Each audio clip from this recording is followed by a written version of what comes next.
Welcome back to Prepping the Truth. Welcome back to today's video. If you are new here, I would love for you to click that subscribe button that is down below. And be sure to tap that notification bell beside it so that you won't miss out on any new videos. And if you like this video, be sure to give it a thumbs up. Thank you so much for that. Food shortages. Who hasn't seen empty shelves? We have all been to the grocery store one time or another and seen some form of something missing that was once there. Shortages may depend on where you live and buy your groceries because there's regional differences in supply. Some areas may have more than others. Some areas may just be completely out of it and may have been out of it for months at a time. There's a number of variables that play at grocery store shortages we're seeing. It's a combination of supply chain issues, driver shortages, scarcity of packaging, labor shortages. The manufacturing and production plants workforce is still limited and has not returned its facilities to what it was before the pandemic happened. Some of the shortages that we all see and know that is already happening is meat such as beef and chicken. Beef is in short supply mainly because of no workers to produce in the plants is what they're stating on that. So labor shortages is one of the largest causes of that right now. As far as chicken shortages, that is a large in part to labor shortages and a bird flu that they say is going around, which is completely, majorly reducing the population of our birds. So that is something that's not good because that's going to show up a lot later down the line and stuff due to so many birds are being killed off. A combination of expensive crops to feed livestock and chickens combined with high transportation costs and shortages of packaging materials may cause dairy shortages at your local supermarket. As a result, you may have fewer options in terms of your usual purchase of milk, such as cheese, especially cream cheese, which we have already seen, yogurt, and other dairy items. Another shortages that they're saying is going to show up worse in 2022 is egg.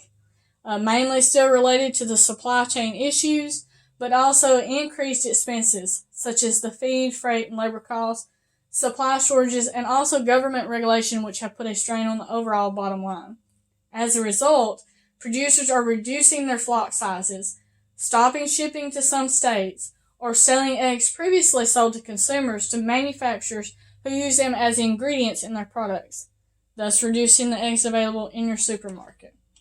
But if you're not much worried about meat or eggs or dairy because you're a vegan, well, if you thought not eating meat and dairy would spare you from the shortages, I'm about to burst your bubble.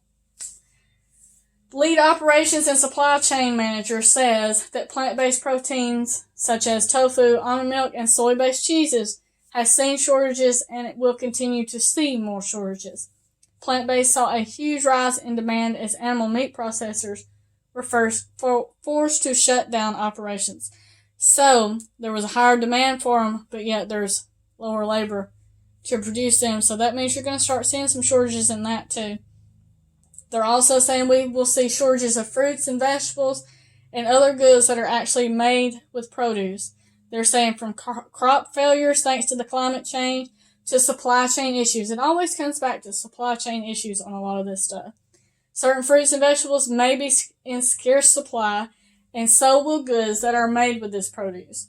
Fruits and veggies were harvested, and as consumers stockpiled, food processors had to purchase more to keep up with the demand. This is impacting fruit and vegetables themselves, but also items such as soup that include vegetables as one of their main ingredients. So we're getting along the lines of seeing a bunch of stuff come up as shortages. We've seen canning jar shortages. We've seen all that kind of stuff, to preserve your food last year. We have seen flour shortages. We have seen sugar shortages. We have seen shortages in large sectors already happen. Now they're adding more stuff on, and I don't know how it is in your area because it's different in each area, but ours never really came back to what it was before. I mean, we're looking at one day of major panic buying, and our shelves are going to be so filtered through that there's not going to be nothing available left to get. So if you have not already started building you a prepper pantry, or maybe you have started but you don't have a whole lot, now's the time to really up your game. Let's get this stuff put up. Spring is here. Planting is right around the corner. For many of us, you could actually start already. Some of us is still kind of hanging in there hoping that there's not another frost.